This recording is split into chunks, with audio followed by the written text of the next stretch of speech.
Welcome back. Manavata Roy గారు, మీరే సమాధానం చెప్పాలి. అంటే ఇవి రెచ్చగొట్టే వ్యాఖ్యలుగా చూస్తున్నారు. అంటే అధికారంలో లేదు అంటే టీడీపీని దెబ్బ కొడితే బీఆర్ఎస్ దిమ్మలు కూలాలి అంటే ఏంటి లైనే కొంచెం అంటే దిమ్మలు దెబ్బ కొట్టం అంటే ఎన్నికల్లో దెబ్బ కొట్టం. వాళ్ళకి అర్థమైతే ఆ విధంగా అర్థం చేసుకుంటే మేమేం చేయాలా? ఎన్నికల్లో చిత్తుగా ఓడించండి అని చెప్పటం దాని అర్థం. అంతేగాని పోయి చట్టవిరుద్ధంగా పోయి పోల్చమని కాదు. ఎవరైనా రాజకీయంగా మాట్లాడేటప్పుడు, సభల్లో మాట్లాడేటప్పుడు కార్యకర్తలను ఉత్తేజపరిచే విధంగా ఆ విధంగా మాట్లాడతారు.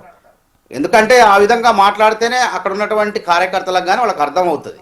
కాబట్టి టీడీపీ కార్యకర్తలు ఆ సమావేశంలో కమ్యూనిస్టుల సభలోకి వచ్చేసి తెలుగుదేశం జెండాలు పట్టుకొని వచ్చి ఆడవాళ్ళు మరి రేవంత్ రెడ్డి గారికి అందరికి కూడా స్వాగతం పలికినట్లుగా వాళ్ళంతా కూడా ఆడ సమావేశంలో పాల్గొనడం జరిగింది. కాబట్టి రేవంత్ రెడ్డి గారు వారిని ఉత్తేజపరుస్తూ ఆ విధంగా మీకు ద్రోహం చేసింది టీడీపీ పార్టీ, ద్రోహం చేసిన బీఆర్ఎస్ పార్టీని గద్దెలు కూల్చండి అంటే ఓడించండి, గ్రామాల్లో ఓడించండి ఈ మున్సిపాలిటీ ఎన్నికల్లో అని అర్థం చేసుకోవాలి. అంతేగాని పోయి దాడులు చేసి కత్తులతో పొడమని అర్థం కాదు అది. అట్లాంటి మరి గతంలో కేసీఆర్ గారు ఇదే కమ్యూనిస్ట్ సభలకు పోలేదా? అదే ఖమ్మంలో జరిగినటువంటి కమ్యూనిస్ట్ సభల్లో పోయి మాట్లాడలేదా కేసీఆర్ గారు? చెప్పండి. కేరళ ముఖ్యమంత్రితో పాటు ఈయన కూడా వెళ్ళి ప్రసంగించారా లేదా? ఇప్పుడు భాగస్వామ్యంగా ఉన్నప్పుడు రెండు పార్టీలు కలిసి పనిచేస్తున్నప్పుడు ఆ విధంగా కలిసి పంచుకునే వేదికలను కలిసి పంచుకునేటువంటి ఆచార సాంప్రదాయాలు ఎప్పటి నుంచో ఉన్నాయి. మరి అట్లా మరి బీహార్లో మీరు పోయి నవీన్ పట్నాయక్ ఆయన పోయింది వాళ్ళ పార్టీలో పొత్తు పెట్టుకుని ఆ సభల్లో పాల్గొనట్లేదా? పొత్తున్నప్పుడు ఎక్కడికైనా పోవాలా, ఏదైనా చేయాలా భాగస్వామ్యం ఉన్నప్పుడు. అంటే ఇక్కడ చేస్తే మీరు అక్కడ చేస్తే సంసారం, ఇక్కడ చేస్తే వ్యభిచారమా? ఇది ఎక్కడ న్యాయం అసలు? పక్క రాష్ట్రాల్లో మీ భాగస్వామ్య పార్టీల్లో సభల్లో పాల్గొంటారు మీరు. కాశ్మీర్లో అయితే ఉగ్రవాదులతోనే పొత్తు పెట్టుకున్నారు వీళ్ళు ఒకప్పుడు మెహబూబా ముక్తి పార్టీతో.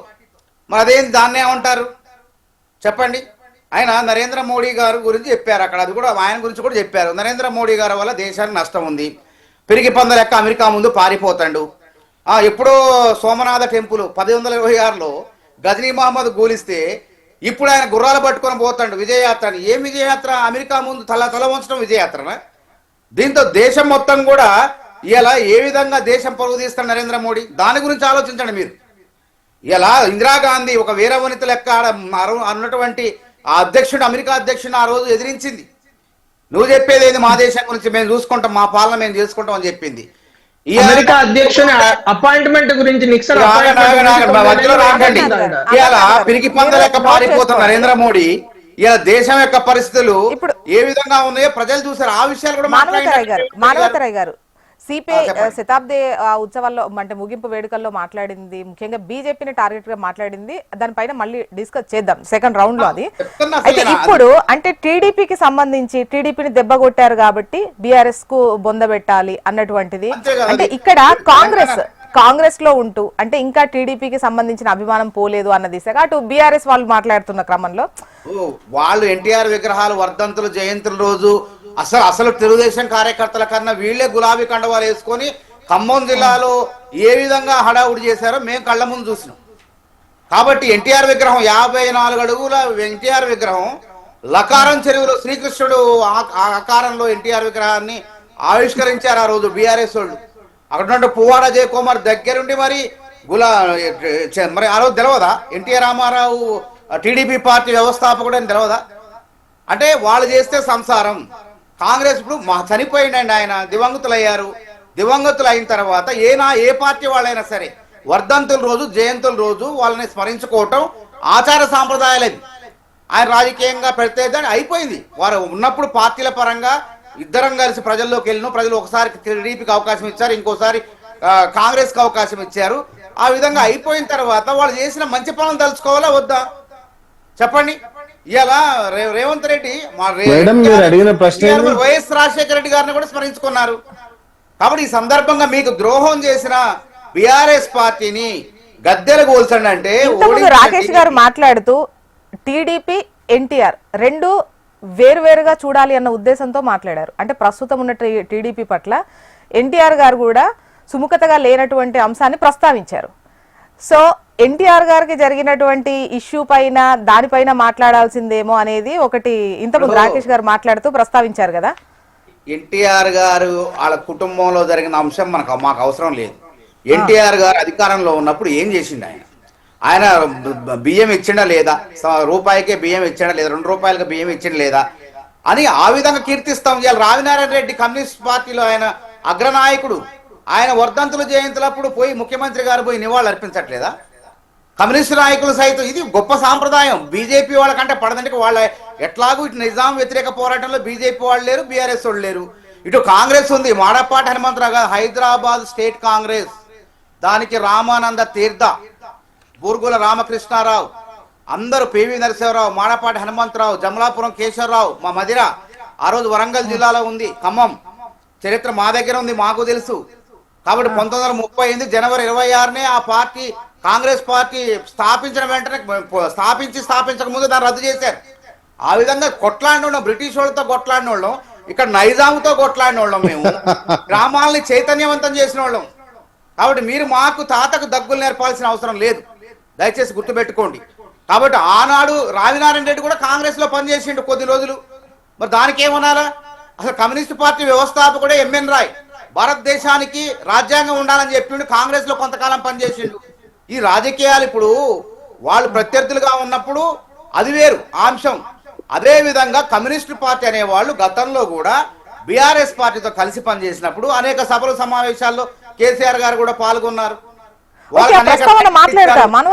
కరెంటు బిల్లులు మాఫీ చేశారు, వాళ్ళ కార్యాలయాల కరెంటు బిల్లులు 1000 కోట్ల రూపాయలు ఉంటే మాఫీ చేశారు కేసీఆర్ గారు. మరి దానికి ఏమందాం చెప్పండి? కాబట్టి ఇది రాజకీయాల్లో దీని గురించి కాదు మీరు మాట్లాడాలా. ఇప్పుడు రేపు ఎన్నికల్లో మీరు పంచాయతీ ఎన్నికల్లో పాతాళానికి పడిపోయారు. ఇద్దరు కలిపితే వాళ్ళు బీజేపీ వాళ్ళు 5%, మొత్తం కలిపితే 30% వీళ్ళు కలిపితే.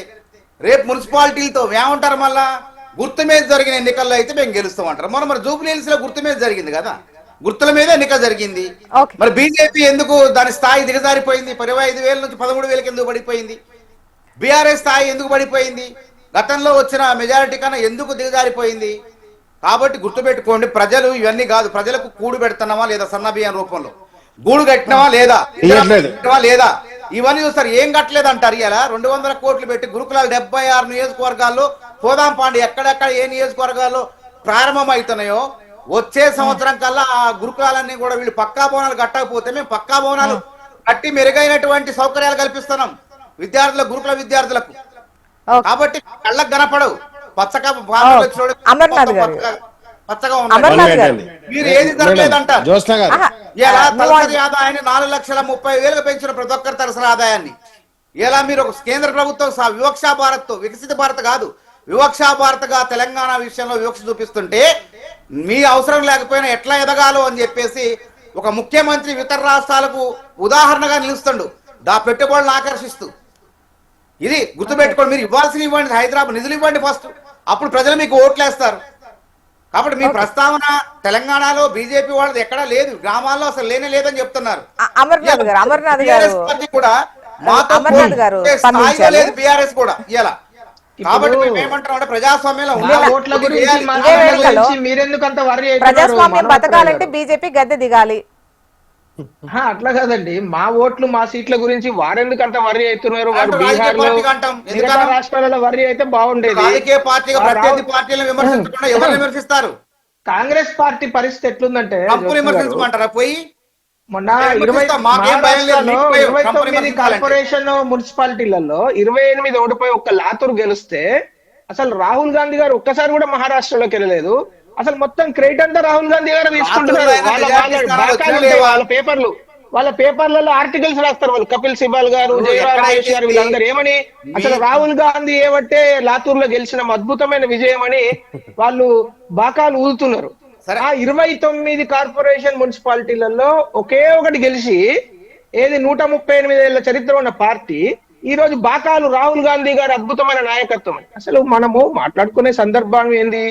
ఆయన వెళ్ళి అసలు మన రాష్ట్ర ముఖ్యమంత్రి గారు ఏం చేయాలో పని చేయకుండా రాజకీయాల్లో ఓడలు